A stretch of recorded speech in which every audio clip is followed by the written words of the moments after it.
Hello, and welcome to Health and Fitness Redefined. I'm your host, Anthony Amen. Join me today as we take a dive into the world of health and fitness, where we learn how to overcome adversity, depict fact versus fiction, and see health and fitness in a whole new light. Today, we're going to talk a little bit about different types of biohacks. We're going to get into how to live longer, how to help your metabolism, really do a shorter format with amazing guests here. We have Vic Manzo on. Welcome to the show, man. It's an absolute pleasure to have you on. Oh, brother, I'm happy to be here. Thanks for having me.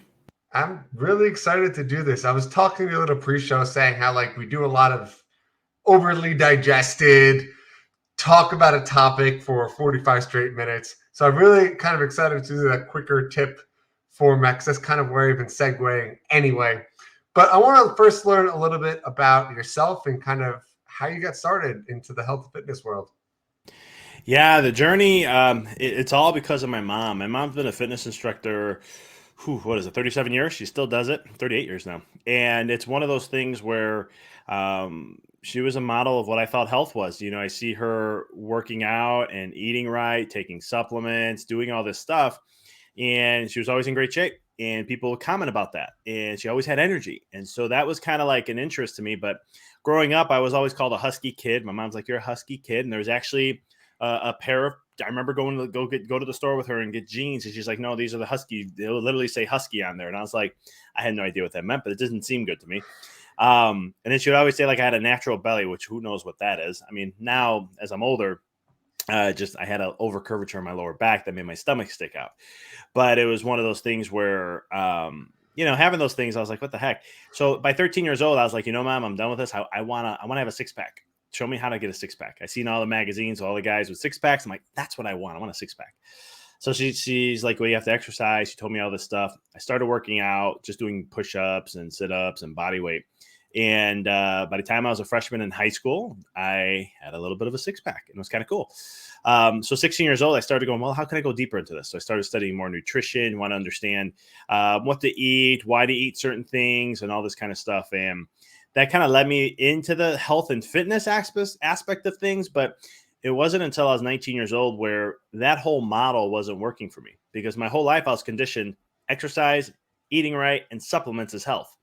But then all of a sudden, here I am at 19 years old, and I'm playing rugby at Arizona State for the club team, and I'm working out 4 days a week. I eat a clean diet for the most part. I mean, I'm a college kid, so I'm not getting a full clean, but pretty clean than most college kids. And my health every month just started to decline more and more and more. And I couldn't understand why. And that's kind of what, after almost a year of that, I finally, I was going to go to a medical doctor. And then my mom was like, well, why don't you go to the chiropractor? And I was like, all right, I can go to, the chiropractor I used to see when I was younger. So I went to him, and then all of a sudden, my whole life changed. In 4 months, I got in the best shape of my life. Nothing changed, just chiropractic. All my symptoms were gone. And I started to truly experience like health like I never had before, mental clarity like I never had before. And that pioneered me into chiropractic and my deep journey into health.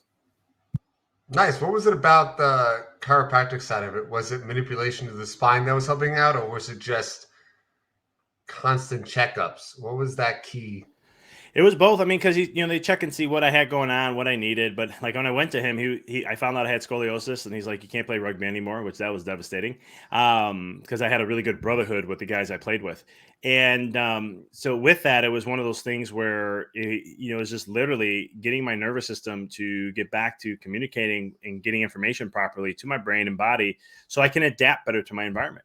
And it was an interesting journey, but he was like literally told me, he's like, you need chiropractic care for the rest of your life. And I was just like, whatever I have to do to stay healthy, I'll do it.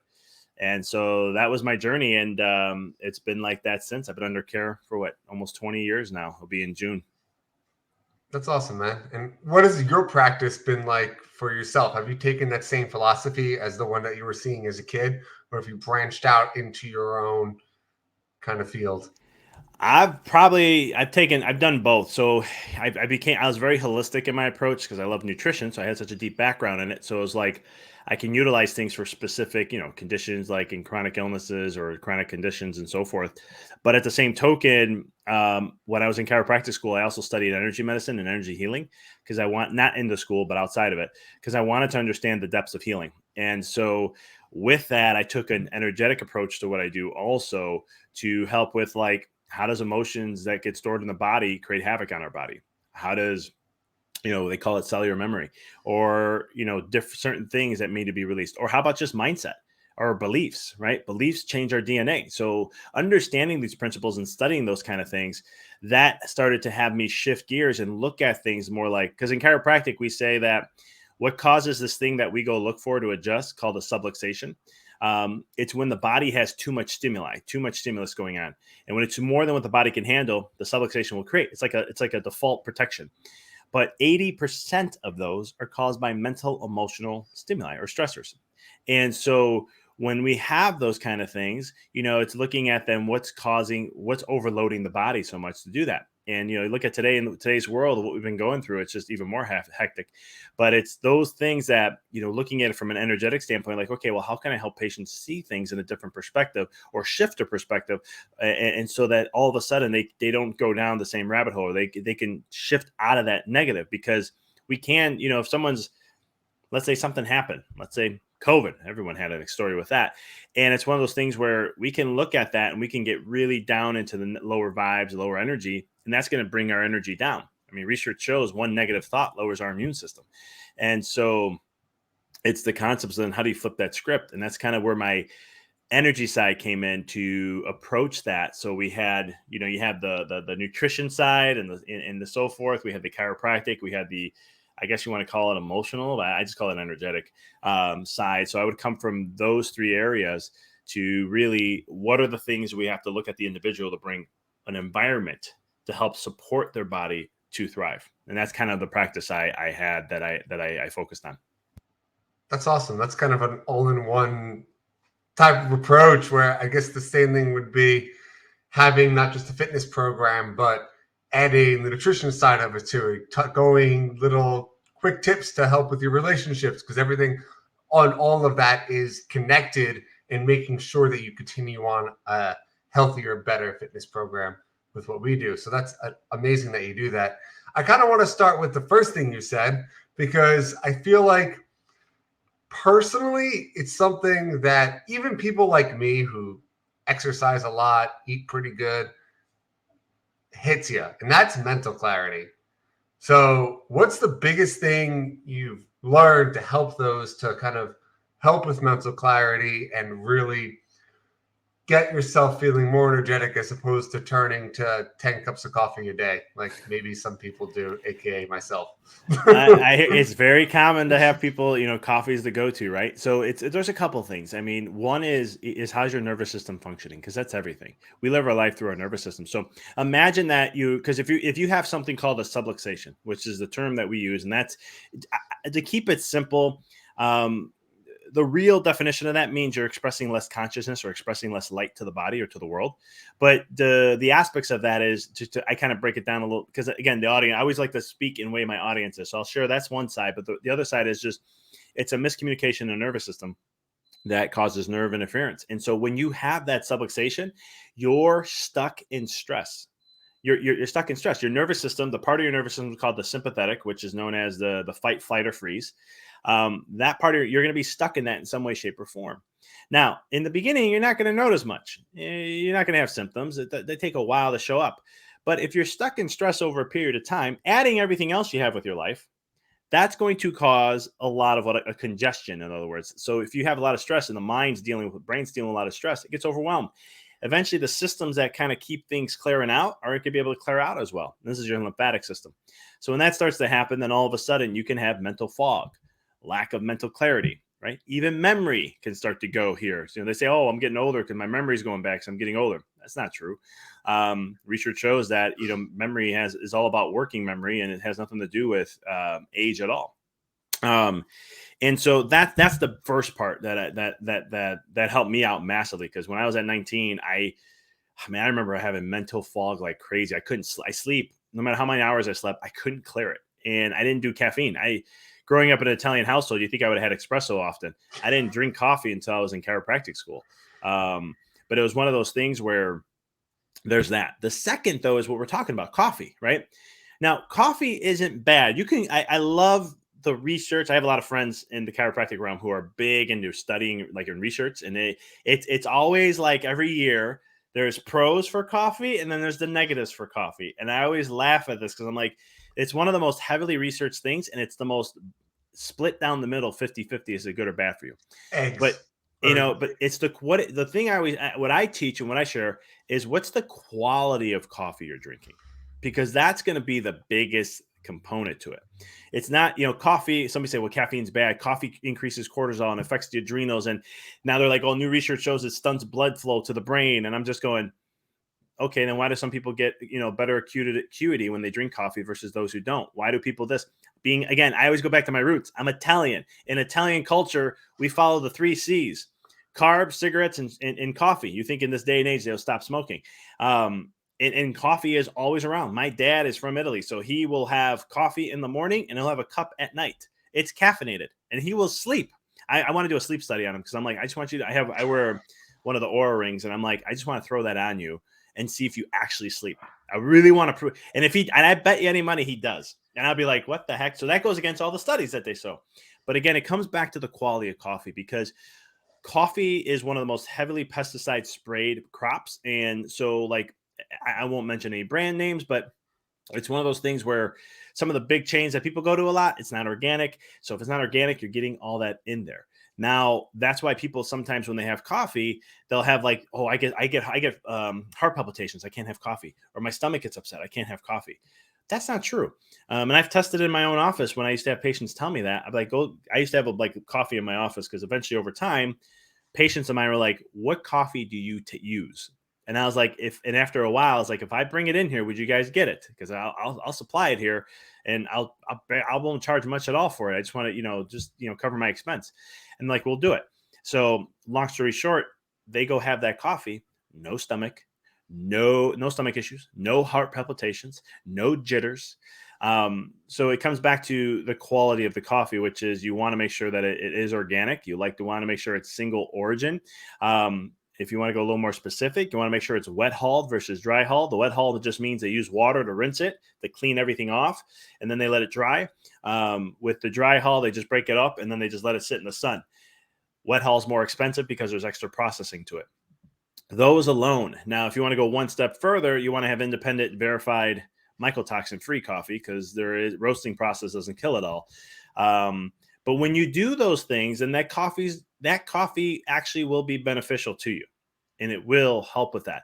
But if not, if you're stressed all the time and then you're drinking coffee, that's only going to add to the mix. And sometimes this is where I'm kind of getting customized, because then there's sometimes for people where you maybe have to take a break for it just a little bit, let your body reset for just a few, or try a yerba mate, or try a matcha, which is even, it's only like 50 milligrams of caffeine in there. And that way you're lowering your dose of it, so you can let your body just recoup for a month. And then you can go back to it, and then you'll notice a huge difference with that. Yeah, definitely the case with the weaning. For sure. I use that a lot for it. And it's funny how you mentioned stress, because I like putting things in my own head of kind of how I live my own life. So when I go away on vacation, I always use that as my weaning off time for coffee. So I'll knock down from 4 or 5 cups a day to 1. And I'll get used to that 1 cup the whole time on vacation. And I never feel like I need the coffee. But I'm also not stressed. As opposed to being in an environment where we're working 10, 12, 14 hours a day. It's 2, 3, 4, 5 pre-workout, 4, 5, 6, and then all that kind of adds up. Well, for your listeners and just for yourself too, this is something I used to tell patients a lot, is if you ever want to replace coffee or minimize your need for it, or caffeine in general, hot lemon water with a pinch of cayenne pepper. It sounds like it would be nasty, but I promise you, it's amazing when I tell patients this, they're like, cayenne pepper with that. Oh, that's gonna be spicy. I'm like, well, it's gonna have maybe a little kick. Just put a dash. You don't have to put much. and just to drink it, and then have a liter in the morning, or 12, 16 ounces. You want to get a lot of fluids in. And then just enjoy it, and you'll notice that you won't be so dependent. Do that first, and you'll start to see over time, a couple weeks, 3 weeks, you won't need the caffeine as much. Because what cayenne pepper does is it's spicy, but it stimulates circulation in the body. That's why people, when they have like spicy foods, they start to sweat.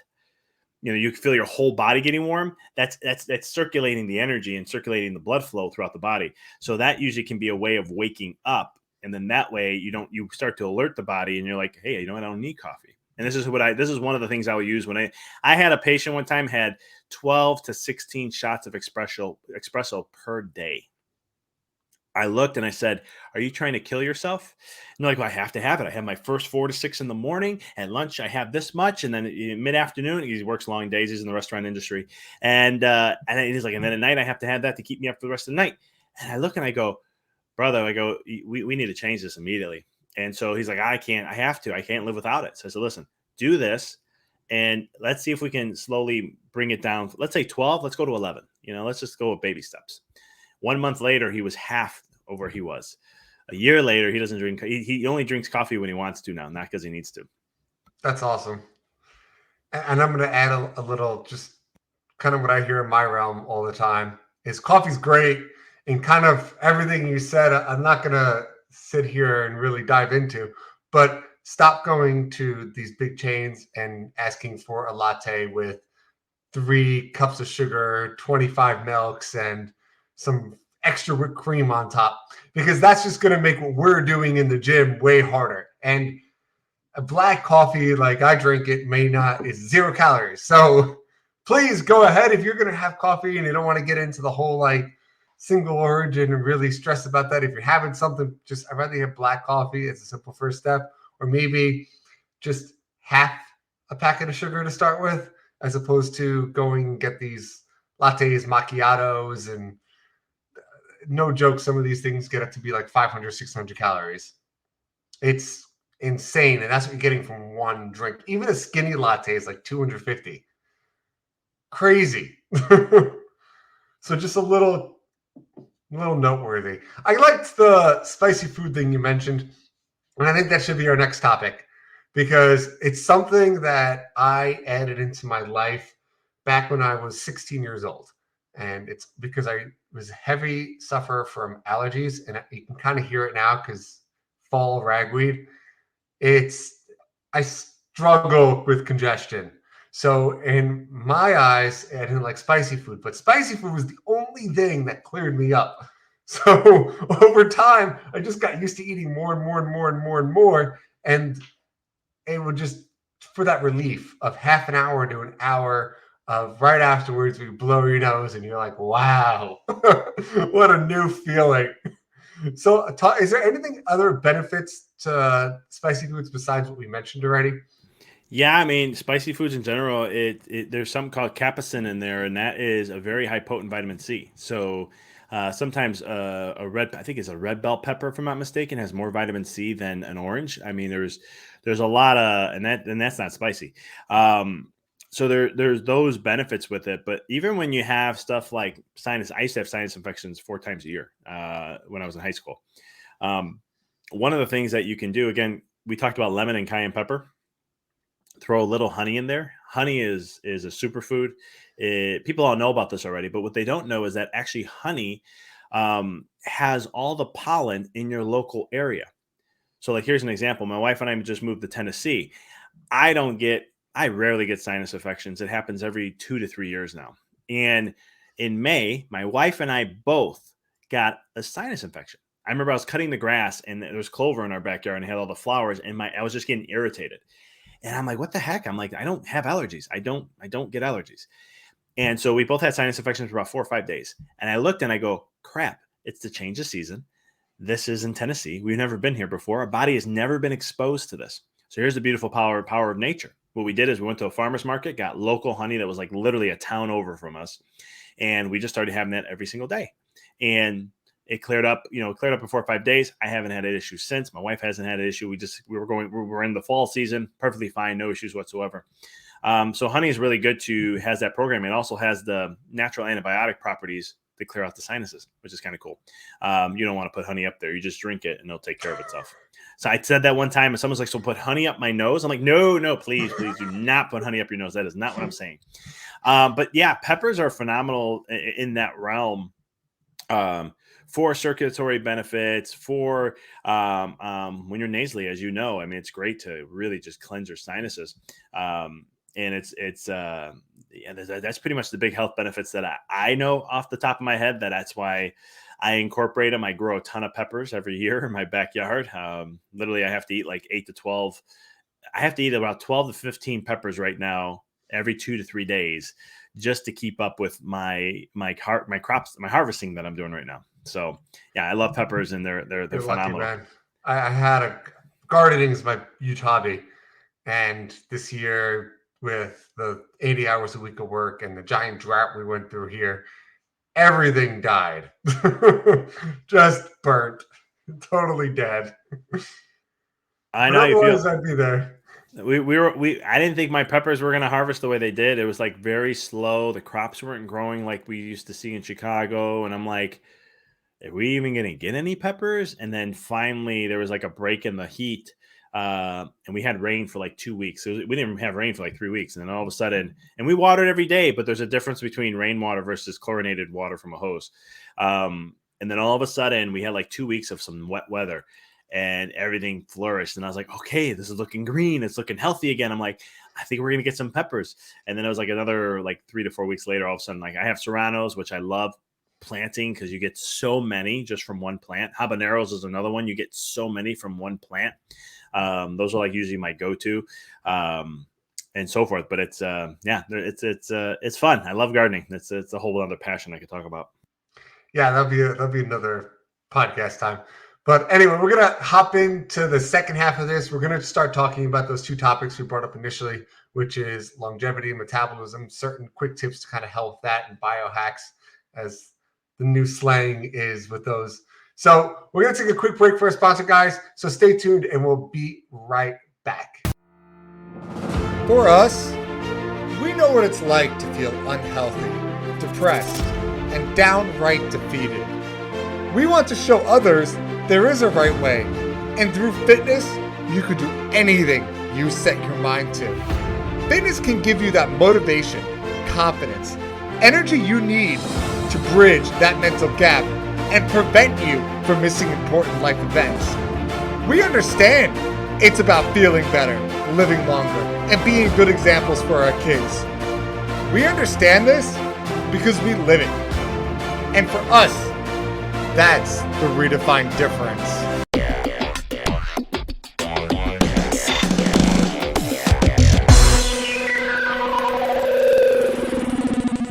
Hey everybody, and welcome back. We have Vic here. We're going to talk about certain biohacks, and we're going to start with longevity because I think that's always on the top of everybody's mind.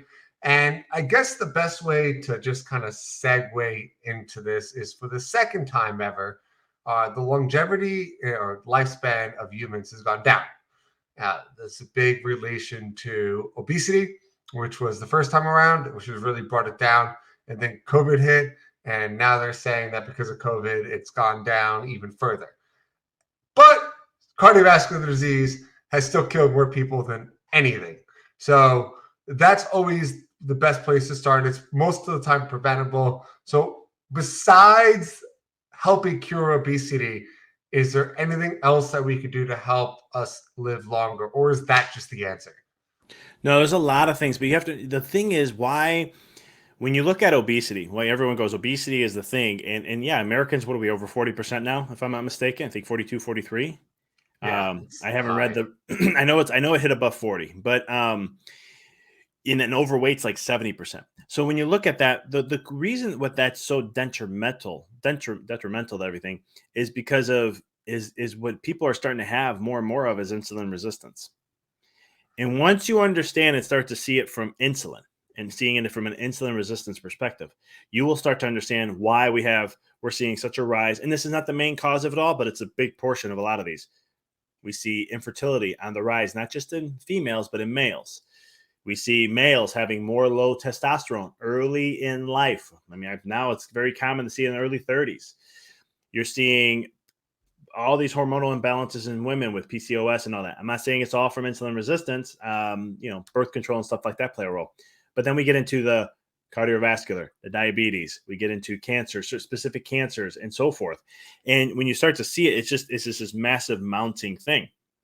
So from a biohacking standpoint or a longevity, standpoint, one of the things is, how do we change insulin resistance? What we do know for a fact is that there comes a point of no return. Your body, you can take it so far, and then eventually there won't be a chance for it to kind of self-regulate itself back, and it becomes a massive issue for people. This is the people who are like, I work out, I eat right, I do all these things, and yet I can't lose the weight. I struggle, I'm stuck. And it's one of those things where there may be some other stuff underlying with that, so it doesn't cross everybody, but it's one of those things where it can definitely play that role to where we're seeing a huge issue with this. I mean, just in general, look at the diet in Americans. They consume over 150 pounds of sugar alone.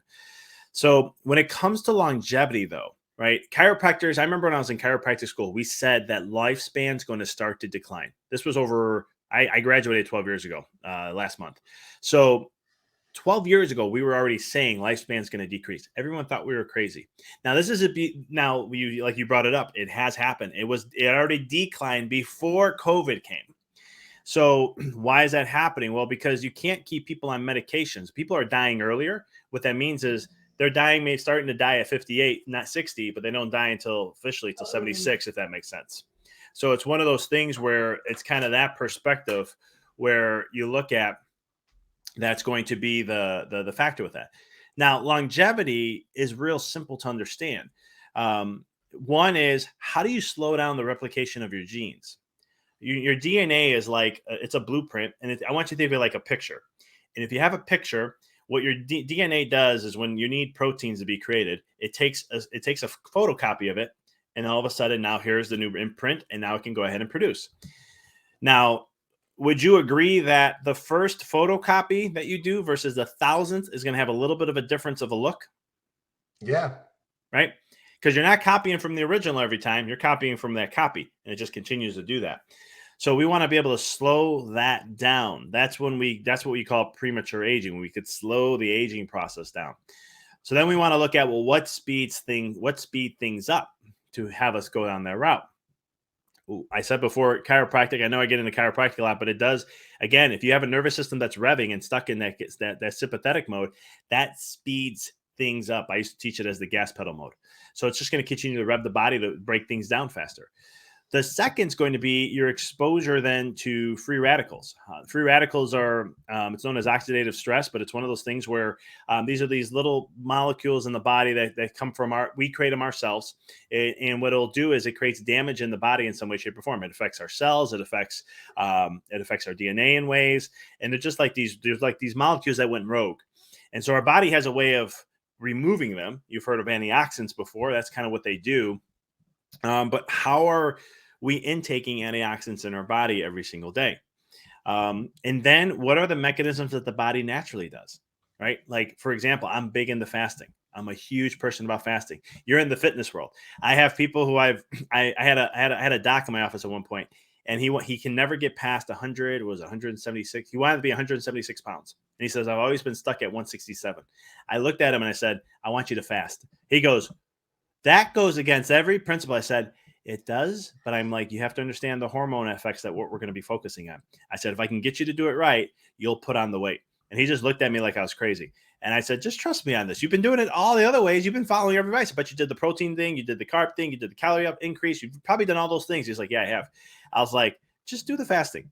And long story short, 3 months later, he hit it.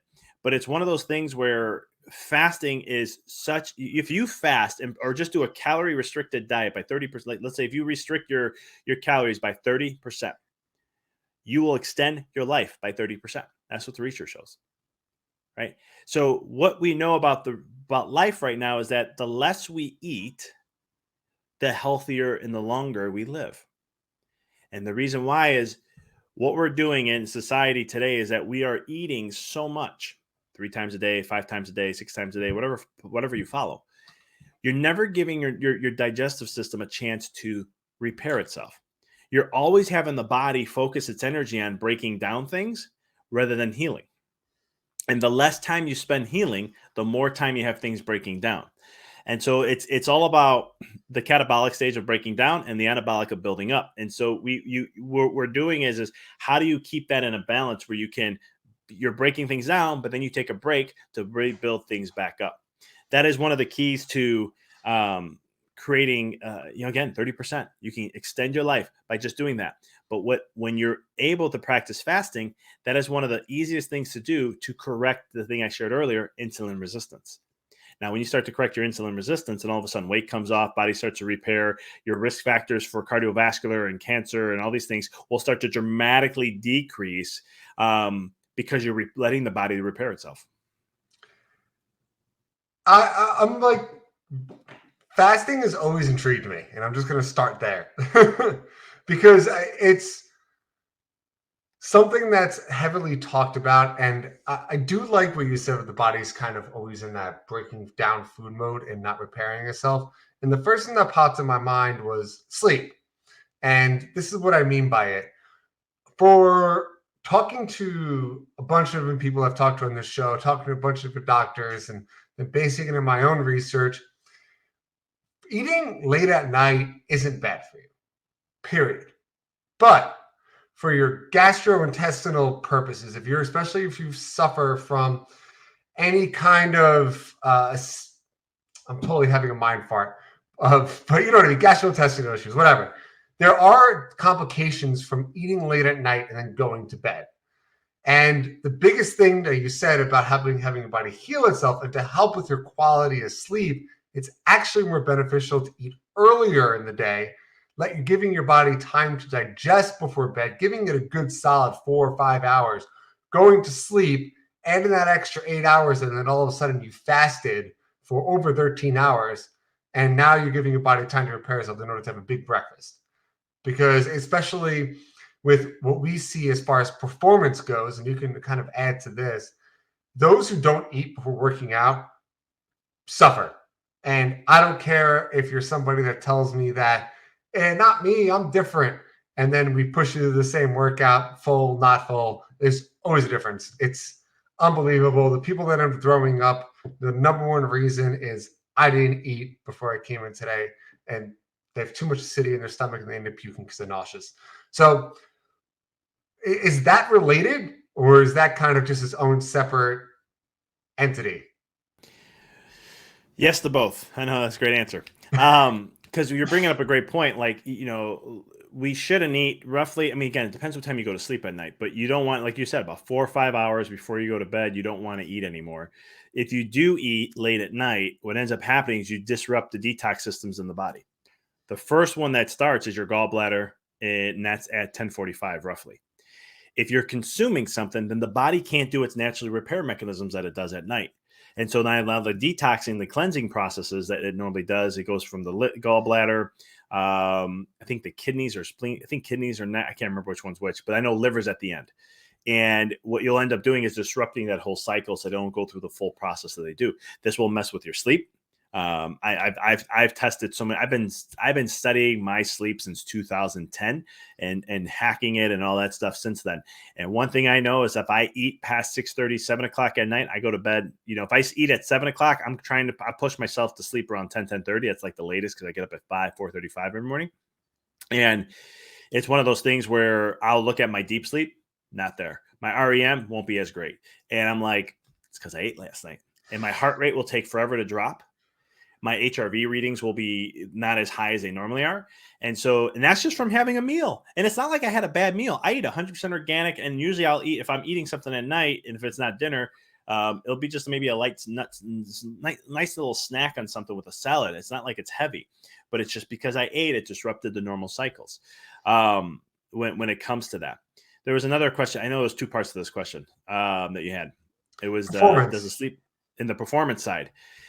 You know what? I will say this. If you don't have anything, well, it depends. If you're fasting, and what I mean by fasting is it's a water fast and it's more than a day. So you're going over 24 hours. What I've noticed is and this is my experience, and I've also coached people on this, is that my performance varies based on the day. So if I go work out first thing in the morning, I'm horrible. And it's not, I could eat something in the morning. It's just I'm not a morning person when it comes to eating. And this is something of knowing. It's called your chronotypes, and you want to know what type of chronotype you are, because then you'll know what type of full performance you want to do. And I learned that I didn't know this at first, but it was a pattern. I would go work out with friends at 6 in the morning, and I did that probably for about a year. And then one day I couldn't make it in the morning, and I was like, you know what, I'm going to go in the afternoon. And what I noticed, I was pushing more. I was able to exert more strength into what I was lifting, and I was like, that's interesting. Like maybe it was just a fluke. But then I was like, let me try that again, and I did it again. And then I went back to the morning, and I noticed I was able to push more in the afternoon. Now, sometimes I would go on an empty stomach in the morning to work out. Sometimes I would eat, and I would get up a little earlier and I have a little something, and then I would wait like 45 minutes to an hour, and I was going to the gym. And I was like, it has nothing to do with food for me. What it was is my chronotype. Later on, I found out about these because everybody has a specific time when I'm not really a morning person. So in this chronotype test, I'm a grizzly. I think I'm a grizzly bear, um, or a bear. I don't know what they call it, but I'm the type that likes to get up around 6 in the morning. Now I said I get up around 4:35. That's for just because I have to get things done. But when it comes to like a grizzly bear, my peak time to do physical activities is not until around 11, 1 o'clock. And that was funny because when I found that out, I was like, wait a minute, I work out better around 11 to 1. And so that can be a factor for some people. Some people are, what's the name? Are they dolphins? Those are the ones that love working out first thing in the morning. They're energized to go, ready to go. But long story short, that can play a role. But for me, like I know that when I fast and when I'm doing like a 3-day extensive, that first workout I do, I actually PR a lot of the times. I'll hit personal records. The second day, I'll start to see my body may not be able to push as much. By the third day, I'm kind of maintaining where I was. But there's, 'cause what happens is, again, I had a lot of reserves that I can use up and build from that. But from eating before to after, I mean, it all depends too. You probably know this, it just probably knows more than I do, where I know what I was always taught is if you don't eat in the morning, or if you hold your, like, for example, intermittent fasting, the time to work out if you intermittent fast is the hour before you're going to, or like about an hour before you eat. So that way you go ahead and work out, you have an hour time to burn, and all of a sudden that's going to let the body go and use up more and more reserves for fat burning. And then you can go and have a meal. But if you eat a meal, you can't have carbs. So that way you're continually that process. So the body doesn't use so much or convert firing up insulin as much as possible. And then later, 3, 4 hours, 5 hours, however that is, you can go ahead and have a carb meal. So that way you didn't disrupt the fat burning process. It's very intriguing, and this is one of the reasons I'm not so much a fan of intermittent fasting. But I can tell you just from personal knowledge, you need protein after a workout. It's not necessarily true you need it 10, 20 minutes. That's a farce. You can go a good hour without getting like a decent amount of protein because your body's not using the next 48 hours to repair your muscles that you tore in the gym. But proteins work better with carbs. So you actually need carbs with your protein in order to help you get that energy stores to get the protein to the muscles for the muscles to repair. It's not what people think it is. It's not a pound of pasta. Like I'm talking like a couple of grams of carbs. So just something. My favorite is smoothies because then you can get a bunch of protein in it and you can throw a couple pieces of fruit and maybe some chia seeds. So you're not going to get that insulin spike because now you have so much more fiber. It's a very fibrous meal. So the insulin's not going to spike in the body, but you still get those carbs that you can help use to digesting the protein where it's needed out. And that's where you can get more specific. This is where I play with it because there's that advice I gave, and then there's, well, you can always go deeper, and you can, how do I add more or low glycemic stuff that I can put in, and how can I get more fibrous stuff so that it doesn't fire up so much those sugar levels, so you can keep them within a certain range. And then it just depends. I'm a big fan of. I'm with you on intermittent fasting. I'm not too. I share it to help people to teach the prep to get to the fasting stages. But it's not what it's one of those things where there's there's so much misinformation. There's so much information out there, and it's different. Like some people say now, intermittent fasting lowers testosterone levels in males, and I'm like, okay, I've never. That's an interesting one. I've never had that effect when I practice it. But then there's, some people have, I'm big in, again, I look at things from many different disciplines. So that way I'm not just coming from one. In Ayurvedic medicine, if you have a pitta, a body, which means that pitta means fire. So it's like your stomach, your digestive system needs food a lot.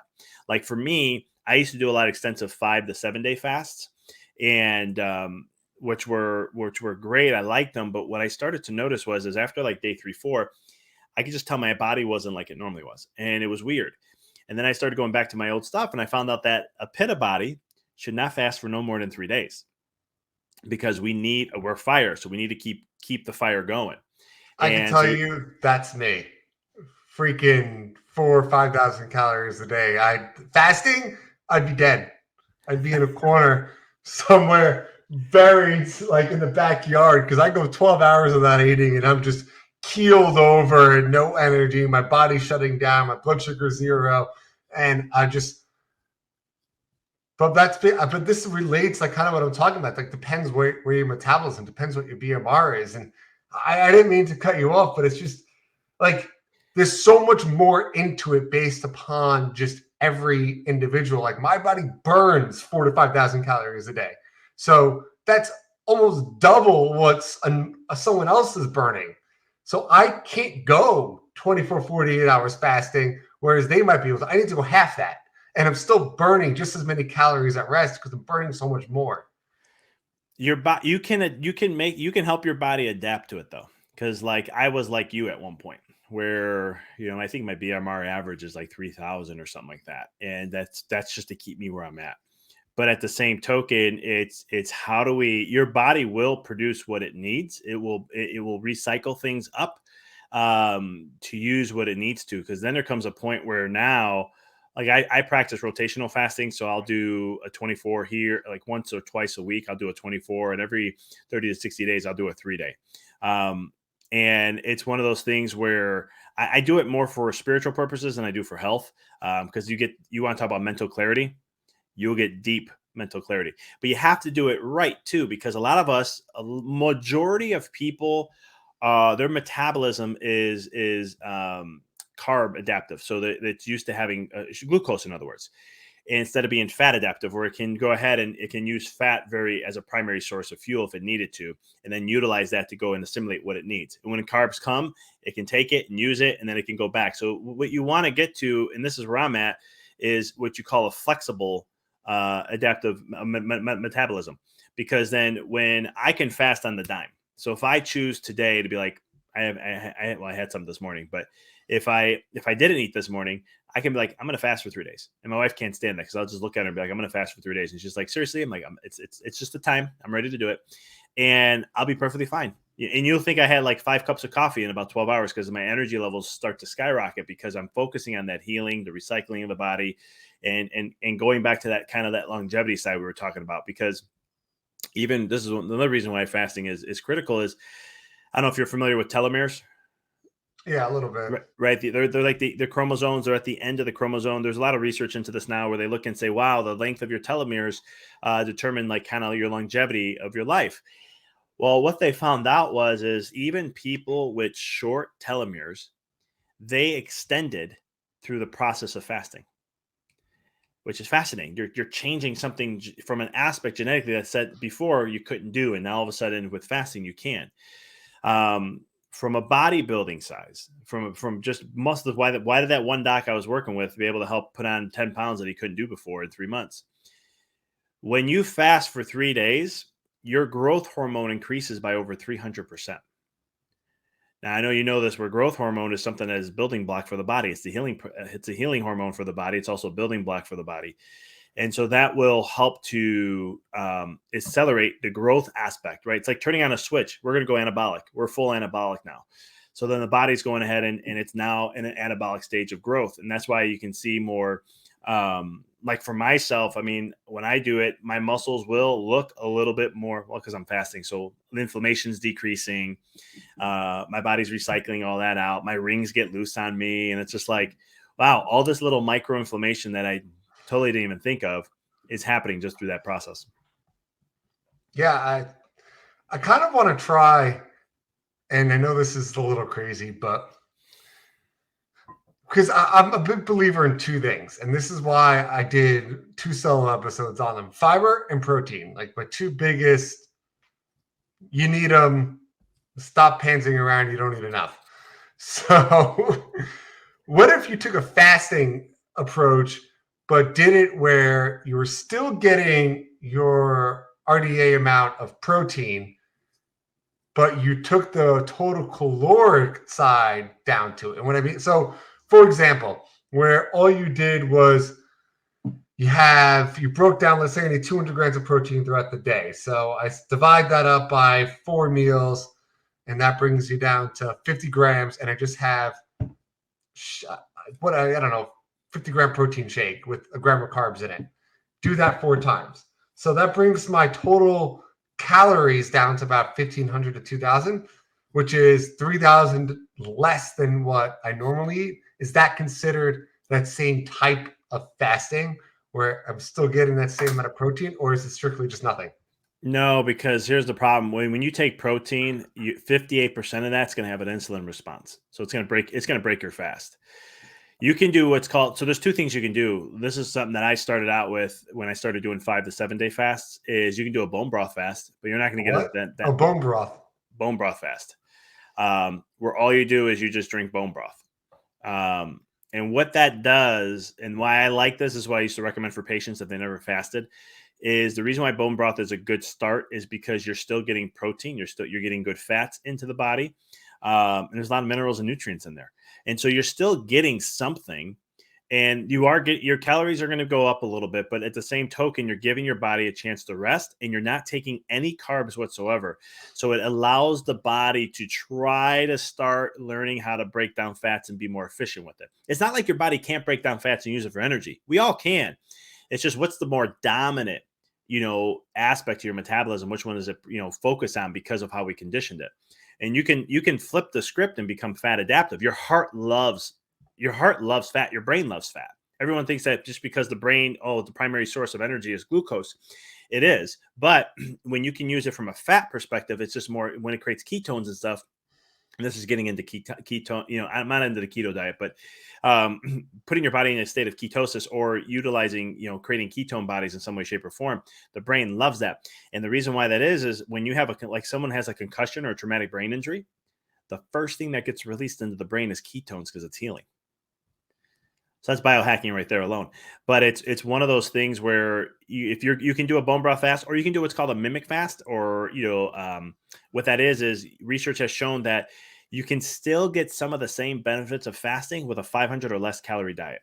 So if you eat less than 500 calories in the day, you can still mimic that, and that's the same advice that they give people who get gastric bypass surgery. Which is when they go on it, they're on a 500 doesn't calorie. work. No. Well, not even that. The research even shown they've done a study where they have people do the surgery and then go through the diet and everything, and those who didn't get the surgery and just did the diet, and they found out that the diet was the primary reason why they're losing the weight. I just want, and I know this is total side tangent, I'm going to make this public information right now. Someone get me a doctor, a surgeon that does gastric bypass on this show. I've been trying for 3 years since I started to get somebody on, because I need to break down some science about why they do it, why it's improved by insurance, and why the hell personal training isn't improved. But you can go cut somebody open for $15,000, tell them they're going to lose 100, 150 pounds, but you permanently screwed up their GI tract. They might have lost 100 pounds, but you know what I found out after testing it with certain clients? They don't lose a percentage of body fat, not 1%. Showing that they are losing fat and in their body, but they're also losing the same proportion of muscle and other lean muscle mass. So you're still just as unhealthy at 100 pounds lighter than you were at 100 pounds heavier. But now you can't eat the right proper stuff because you basically missing all the important stuff to help break down and digest food. So it's just like frustrated. Oh, I'm with you. I mean, even just like, well, even just like your stomach's a big vat. I mean, it needs to shake, it needs to spin things around, break things down, and you need the acid so it can activate and turn things on and off. I mean, research has shown that people who get would get that kind of stuff, they're going to have issues because you're not able to activate or break things down to a certain percentage. I mean, B12 comes from the stomach and how it digests from the intrinsic factor and so forth. So how much does that play a role on things? We don't know that until you look at the longevity studies, which they never do. A longevity study in the medical world is a year. So in my world, the longevity studies, what does that look like 10, 20, 30 years down the road? What happens to these individuals? What happens to their health and so forth? But that's a whole nother discussion. Yeah, and I think, I know we were going to get a little more into metabolism, but I really think this is a great place to kind of just wrap it up, because we've really hit a bunch of different, I just want to call them pain points, because there's certain things that just frustrate both of us. And we're watching, and I just like longevity more because we're literally watching for the first time ever our lifespan go down.